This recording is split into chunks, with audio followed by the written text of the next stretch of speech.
Pode. Ah, ok.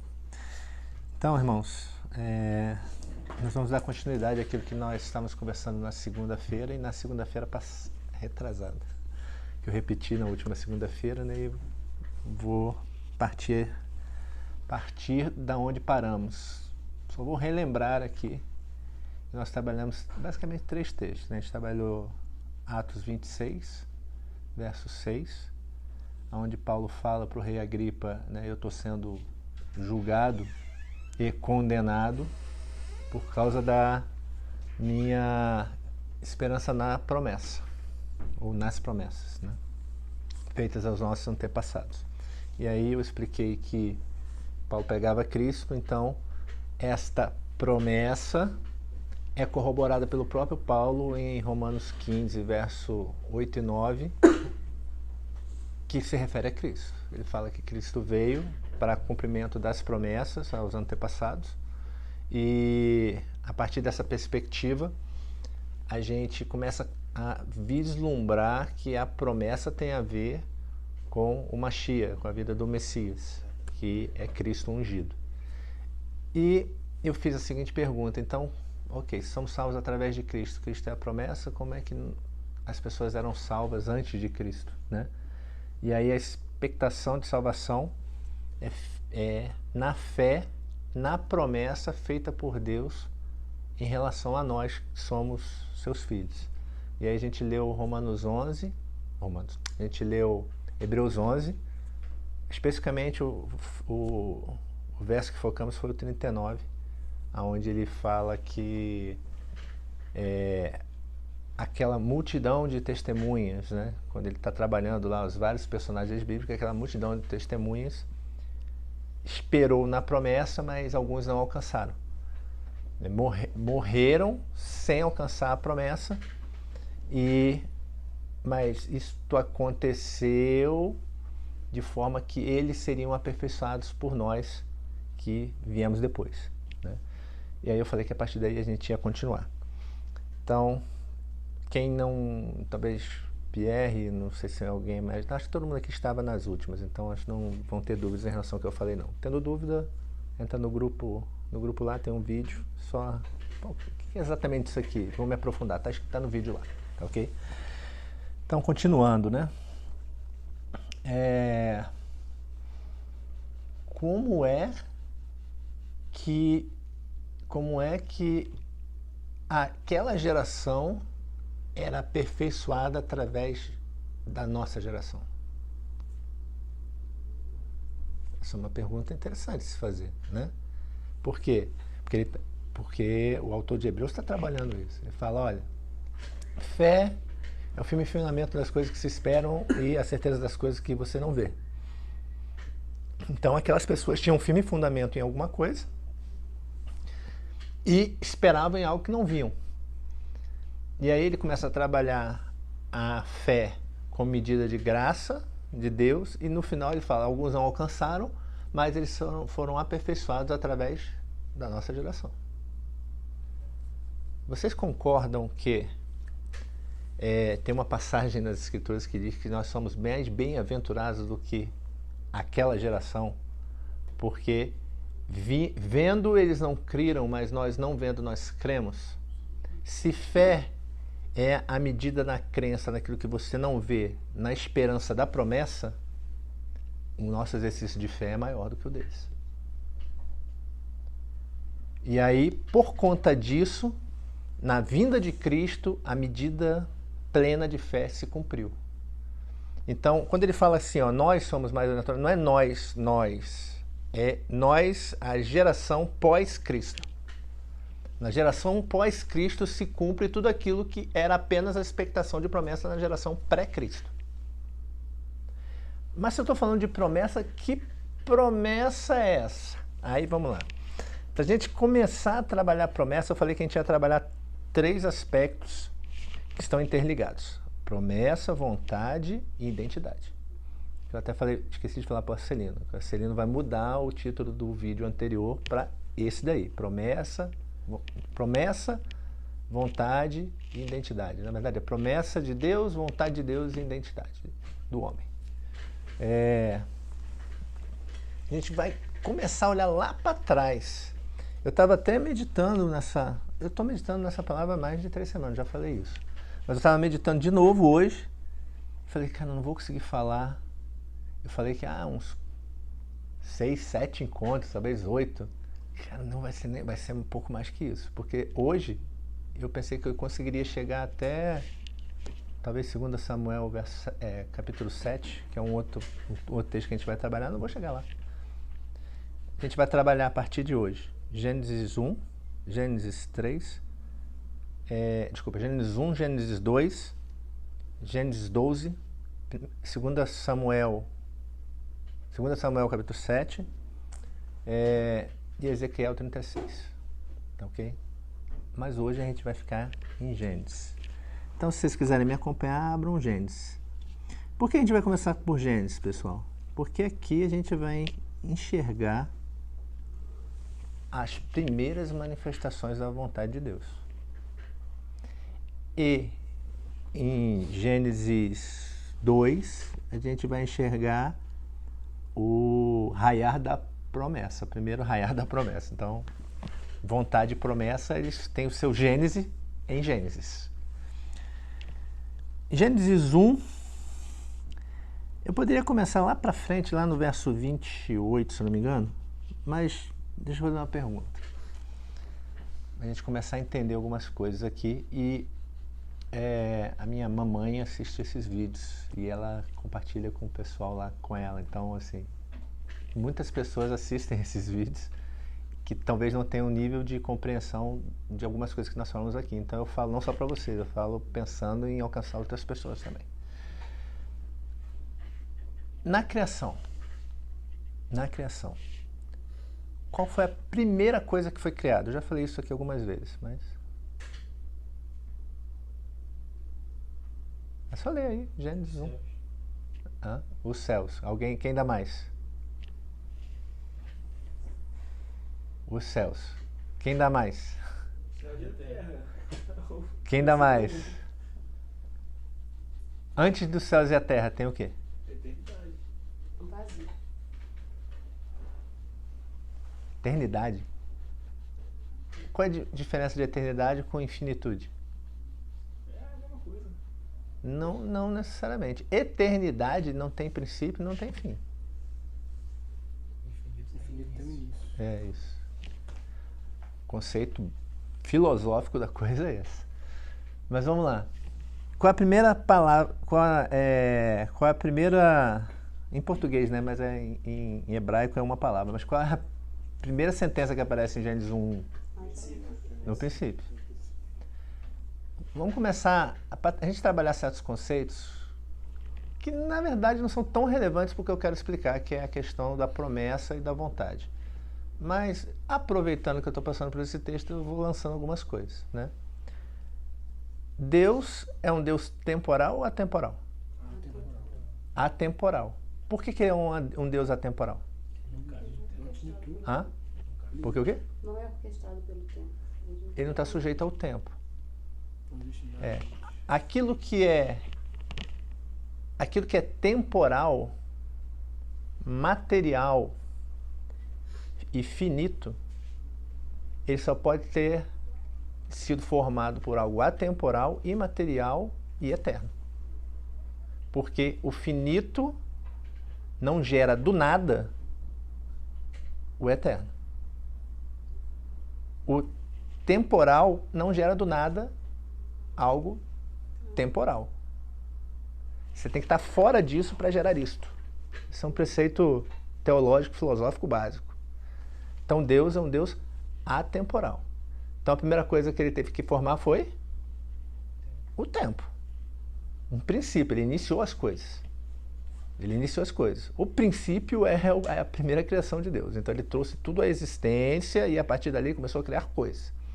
E aí ele começou depois que ele criava uma coisa e depois ele preenchia esta coisa, vamos dizendo assim. Tem uma sequência aqui, no 1, 2 e 3 ele cria, né? No 4, 5, 6 ele preenche. Dias de criação. E aí não vou entrar no mérito aqui, porque a nossa conversa aqui não é sobre criação, é sobre vontade, propósito e promessa. Era dia de 24 horas, eram eras de criação, eram... Assim, eu tenho a minha opinião sobre isso bem formada, mas vai demorar para a gente debater isso, tá ok? Mas não é o foco. Aí chega um certo momento, lá no verso 28, se não me engano, deixa eu ver se é isso mesmo. Tá, no 26 ele vai falar assim, né? Façamos o homem a nossa imagem e a nossa semelhança. Domine sobre os peixes do mar, sobre as aves do céu, sobre o gado, sobre toda a terra e sobre todo réptil que se move sobre a terra. E criou Deus o homem, a sua imagem, a sua semelhança. A imagem de Deus o criou, macho e fêmea os criou. E Deus os abençoou e Deus lhes disse. Aí, por que eu falei que era 28? Era 28 mesmo. Aqui é a primeira manifestação de Deus se dirigindo a uma criatura que é sua imagem e semelhança, e por causa disso ela tem certas características que fazem com que isso se traduza em uma vontade de Deus. Eu não estou falando da vontade de Deus falando assim, né? Haja luz. Ou seja, ele teve vontade de fazer a luz se fez. Ele teve vontade... Não. Eu estou falando de uma vontade transmitida a um ser que pode ou não cumprir essa vontade. Essa é a questão. Vamos lá. Qual é a grande... Aí eu tenho que falar de imagem e semelhança. Qual é a grande diferença da criação no mesmo sexto dia de Deus povoando a terra com os animais e com as aves do céu para a criação no sexto dia de uma criatura que ele diz que é a sua imagem e sua semelhança? Qual é a diferença? Racionalidade. Racionalidade é uma. Perfeito. Mas tem outras. O que nos faz sermos considerados imagem e semelhança de Deus? O sopro da vida? Sopro da vida, não necessariamente. O poder de escolha, que está ligado à racionalidade. O poder criativo, o poder de criar. O poder de domínio, o poder de dominar. A socialidade, poder relacional enquanto sociedade. Caramba, como? De onde você está tirando isso? Está tudo aqui em Gênesis. Primeiro, Deus é um Deus relacional. A gente vê manifestações da Trindade, da exposição da Trindade, do relacionamento da Trindade, já em Gênesis, né? Através do plural majestático que tem no hebraico aqui, ele fala, façamos o homem a nossa imagem e semelhança. Né? Quando a palavra que aparece lá no início, que flexiona para o plural, é Elohim. Elohim é a manifestação plural de Deus. Então, no mínimo, se é plural, no mínimo tem quantas pessoas ali? Duas. No mínimo, duas. Alguns teólogos vão entrar em controvérsia e falar assim, não, aqui era Deus e o Mashiach, né? Yeshua. Jesus. Outros vão falar, não, aqui era o Pai, Jesus e o Espírito Santo. Mas eu não vou entrar também nessa polêmica agora, tá? Fato é, tinha mais de um. Tendo mais de um, é um Deus relacional. Um Deus na eternidade que não tem necessidade de nada, em si mesmo ele era mais de um. E tanto isso é verdade da nossa característica, que ele nos criou a imagem e semelhança, e ele fala assim, ó, porque eu os criei a minha imagem e semelhança, não é bom que ele esteja só. É o único que ele fala sobre isso. Ele fala, olha, quer dizer então que os animais podem ficar sozinhos? Não. Mas a necessidade do animal estar com outro animal não parte do mesmo princípio de imagem e semelhança de Deus. Então, não está aqui e nem aqui, é instintiva. A grande diferença é que o sapo sapeia, a girafa girafeia e a galinha galinheia. É o que eu estou querendo. O vento venta.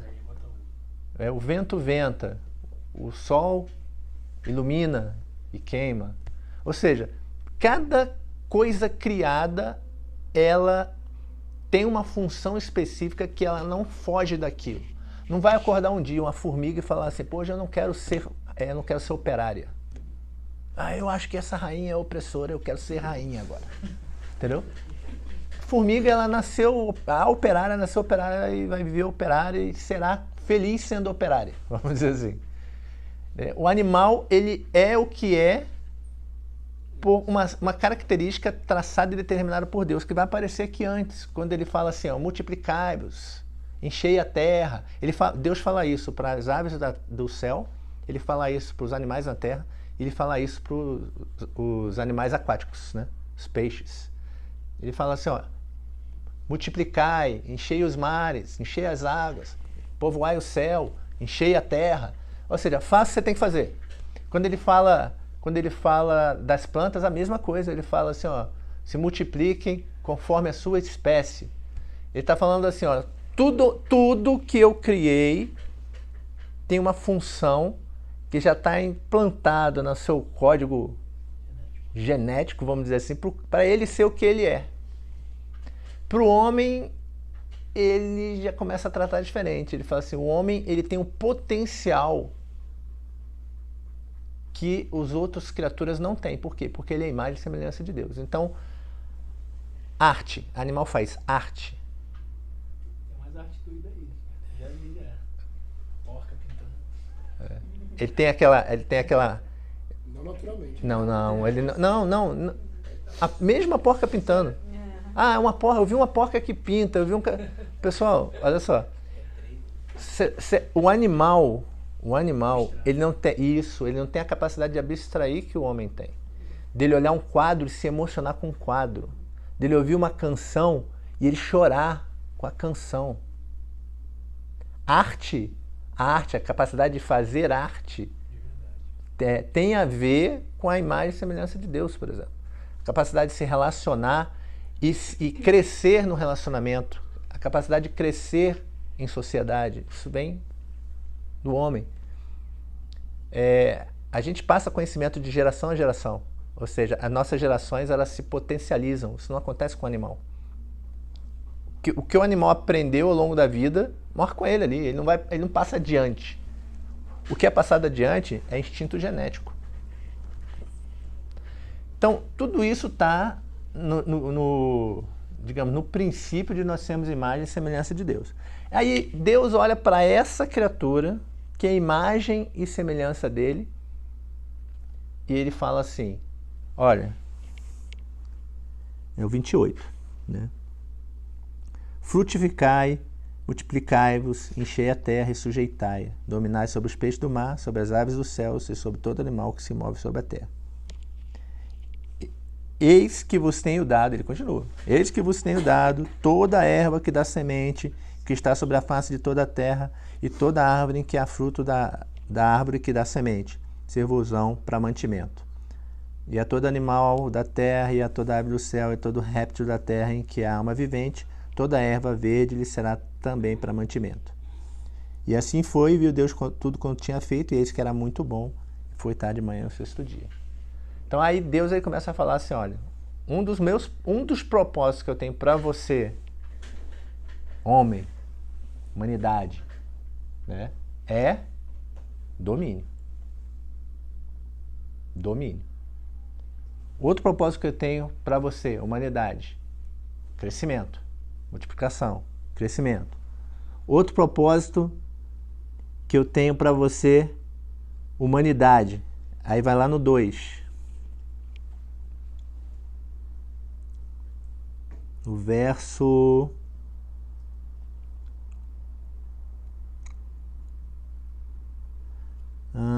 acho que é bem no início, cadê? Aqui, verso 8.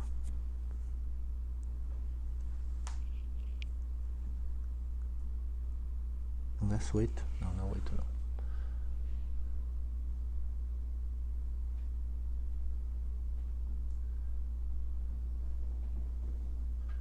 Famoso 15, que ele fala que bota o homem no jardim, nas bandas do Éden, É o 15, é esse. E tomou o Senhor Deus o homem e o pôs no jardim para lavrar e o guardar. Outro propósito que Deus tem para o homem: trabalho. A gente, às vezes, eu já vi alguns estudos aí, porque o homem caiu, por isso que a gente rala hoje, né? Tem que trabalhar, se eu estivesse no Éden, eu vou ficar lá de boa. Nunca foi propósito de Deus que a gente fosse ocioso. Porque o Deus que nos criou não é um Deus ocioso. A criação mostra Deus fazendo o quê? Trabalhando. A criação de Deus é trabalho das suas mãos, é obra das suas mãos.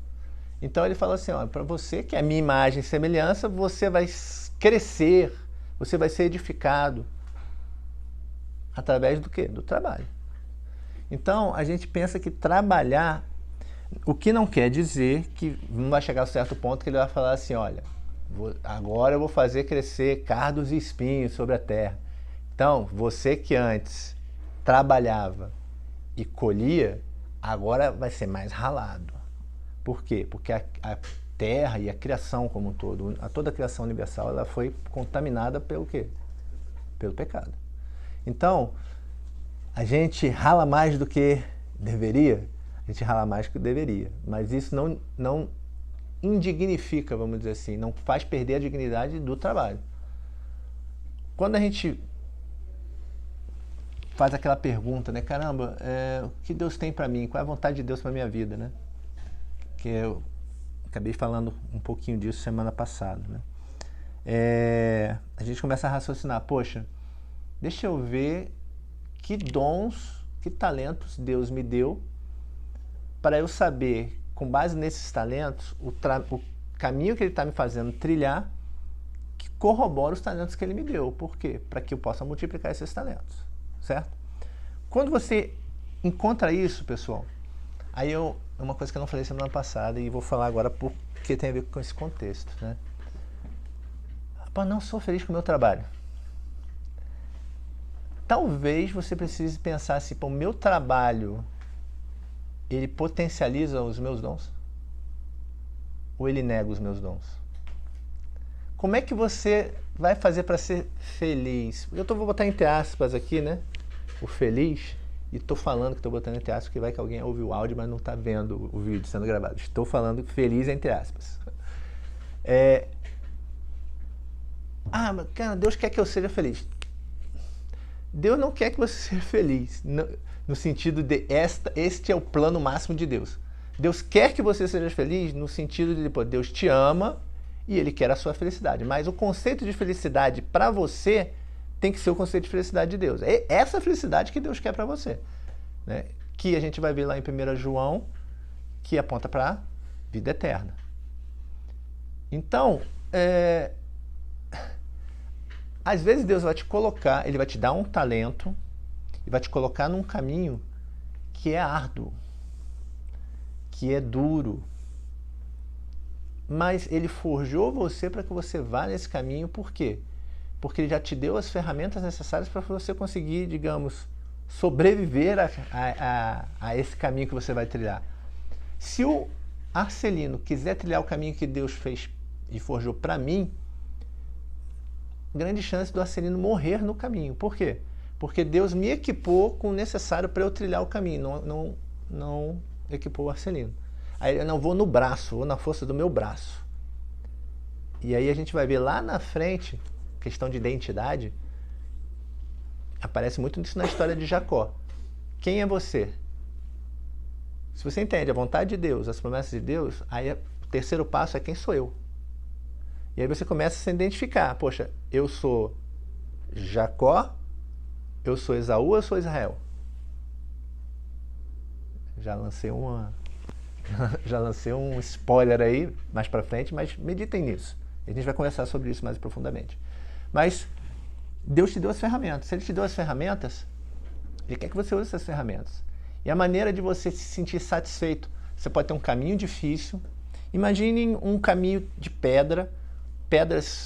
pedregulhos afiados ao longo do caminho, você caminhando este caminho. É um caminho que você você tem um calçado para caminhar esse caminho, mas ele machuca, pedra é pontiaguda. Você vai chegar lá no final com alguns cortes, machucado, suado, ferido, mas quando você chegar no final do caminho, né, você vê, poxa, eu tinha uma sandália que Deus me deu para caminhar, eu tinha uma roupa que se rasgou em parte, mas me fez chegar ao final. Ou seja, Deus me preparou para chegar no final. Aí vai vir um Arcelino, por exemplo, vai falar, eu quero ir no mesmo caminho. Ele não tem a sandália, ele não tem a roupa. O cara, ele morre no meio do caminho. Por quê? Os pés cortados, ele não consegue mais caminhar. Aí quando eu olhava para o lado, quem ele chamou para ir com ele já não está mais, porque também morreu. Então, esse entendimento daquilo que Deus tem para você também pode ser realizado no trabalho. Então, eu não gosto de usar meus exemplos, mas é o que vem mais claro na minha cabeça. Eu sempre falei aqui, poxa, meu chamado é ensinar. Eu sou um explicador. Meu chamado é ser explicador. Beleza. Então, é ensino. Eu trabalho no Estado-Maior da Aeronáutica. Em que seção? Seção de ensino. Eu trabalhava antes do Estado-Maior da Aeronáutica na Dirense, que cuida de... Antes da Dirense eu trabalhava na AFA, que é uma escola. Pessoal, estão entendendo? Aí eu falo assim, pô, eu sou super feliz com o que eu faço. Tem como não ser feliz? Por quê? Porque eu consigo potencializar aquilo que Deus me deu no meu trabalho. Graça comum. Salva alguém? Não salva. É isso que eu quero que vocês entendam. Porque quando eu estou sentado aqui falando do Evangelho, eu não posso comparar isso ao eu estar sentado numa sala de aula, dando uma aula, falando de programa de formação e fortalecimento de valores, por exemplo. Mas até nisso tem a graça de Deus. Porque quando eu falo de ética, quando eu falo de moral, quando eu falo de honestidade, quando eu falo de justiça, eu estou pincelando valores que têm a graça comum que se manifesta na plenitude aonde? No Evangelho e em Deus. Que talvez vai fazer o cara pensar assim, poxa, justiça. E ele não tinha justiça, ou ele não era justo. E aí ele vai abrir uma luz que vai brilhar no cara e ele vai, caramba, que justiça é essa que ele está falando? Aí ele vai correr atrás e ele vai encontrar quem? Cristo. Então até nisso tem a graça. Então, assim, cara, não sou feliz com o meu trabalho. Tem que ter uma coragem muito grande para você falar assim, caramba, não sou feliz com o que eu faço, porque o que eu faço não está de acordo com aquilo que Deus me chamou para fazer. Vou buscar fazer aquilo que vai potencializar os talentos e os talentos vão potencializar aquilo que eu vou fazer. Ou seja, há uma sinergia. Beleza? Fazer isso não é difícil, não é fácil. É muito difícil, porque exige coragem, tem que sair do comodismo, tem que sair do lugar comum. Mas quando vocês chegarem aonde eu estou, conseguir conciliar dom e talento com o trabalho, tá, assim, o que mais você vai querer da vida, entendeu? Eu não tenho muito mais para pedir para Deus não, entendeu? Agora é fácil? Não é fácil. Então uma das vantagens de Deus é que a gente trabalhe, mas trabalhe alinhado com a sua vontade, beleza? E aí, pessoal, chega um certo momento aqui em que em que Deus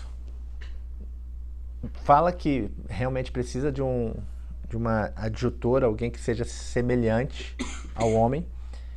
Ele traz os animais diante do homem para que ele os nomine. Ele não se encontra semelhante ao homem ali no meio daqueles animais. E aí, isso que é interessante até pontuar antes da gente encerrar, que a gente às vezes pensa assim, né? Caramba, eu não preciso de ninguém, eu tenho Deus. Mas o homem tinha Deus, Adão tinha Deus, tinha um relacionamento com Deus. E Deus fala assim, ele não precisa só de mim. Percebe que isso aqui é interessante? Senão ele falava assim, não precisa de mais nada não, porque ele me tem a mim, eu estou aqui com ele, eu estou no relacionamento direto com ele. Ele fala, não, ele precisa de alguém no nível dele. O relacionamento com Deus, pessoal, é especial, é maravilhoso, é tudo de bom. Mas você precisa de alguém no teu nível. E aí, vamos lá, é só questão de cônjuge, é só questão de... Não, é aí que tá. Você precisa de um amigo, você precisa de um companheiro, alguém que vai cumprir lá Eclesiastes, né, que diz que não é bom, não é bom o homem andar só, né, é bom que sejam dois, porque se um cair, o outro levanta, né, um aquece o outro. Né? No casamento é o tal do cordão de 3 dobras. É você o um, e aí entra Deus. Tudo isso está em Eclesiastes, mas a questão de você ter um companheiro, você ter um amigo, você ter alguém para conversar, de você ter alguém para te exortar, tem a ver com um princípio básico da construção do que viria a ser o que nós somos hoje, que é a igreja. E aí ele não acha essa semelhante e daí ele toma da costela e forma a mulher. Eles estão no jardim, e aí vem a serpente, e a serpente começa a interagir com a mulher, e começa aquela dinâmica de quebra de vontade, quebra de promessa e quebra de expectativa, que é onde eu vou trabalhar no nosso próximo encontro. Mas o que eu quero que vocês... passou muito rápido. O que eu quero que vocês raciocinem, né? Eu quero que vocês raciocinem o seguinte: Deus, ele tem sua vontade aliado com as suas promessas, que está aliado aos seus propósitos. Então, quando ele fala aqui em Gênesis 1, né, por exemplo, eu falei que no 28 ele fala, domine um homem, tal, né? No 28 ele fala para dominar. Mas no 26 mesmo, acho que é no 26, ele fala assim, ó, passamos o homem à sua imagem, a nossa imagem e semelhança, e domine sobre os peixes do mar, que ele não está dando ordem para o homem. Ele está falando assim, eu criei com esse princípio, o de domínio. Qual o princípio? Domínio. Aí, isso se traduz em vontade. Aí no 28 ele fala, vai lá e domine. Aí ele dá o quê? Um propósito. Ou seja, o propósito é aliado a um princípio. Então, quando Cristo usou esse argumento, ele fala assim, olha, é lícito, né? Quando os fariseus chegam para ele e falam, então assim, ó, é lícito o homem da carta de vossa mulher, então por que Moisés deu? Aí ele fala, mas você não ouviu o que foi dito desde o princípio? Cristo vai e lança o quê? Cristo lança qual era o princípio, qual era o princípio por trás do propósito de Deus. O princípio por trás do propósito é que homem e mulher fossem uma só carne. E engraçado que depois dele dar o princípio e ele dá o propósito ou a vontade, ele dá o modus operandi. Porque aqui ele fala assim, ó, qual é o princípio? O princípio é o domínio. Qual é o propósito? Ó, vai lá e domine sobre os animais. Tarará. Qual é o modus operandi? Olha, eu estou te dando todos esses animais aqui. Ó, você come dessas árvores, os animais também comem dessas árvores, você regule sobre esse jardim aqui. Tem uma gradação. Às vezes a gente se prende ao modus operandi, né? Como é que eu faço isso? Esquece o princípio. Aí daí começa a gente distorcer o modus operandi porque a gente não está olhando para o princípio nem para o propósito, mas só para o como, não o porquê. Caraca, agora... Não, depois vocês vão ver de novo, vocês vão entender o que eu estou falando. Eu estou sendo até bem claro, eu acho, no que eu estou dizendo. E aí na próxima, sei lá que dia, talvez segunda-feira, a gente vai dar continuidade nisso aqui e a gente vai ver como é que essa vontade de Deus e a promessa, aí a promessa aparece pela primeira vez, elas se alinham na criação e o desdobramento disso. Beleza?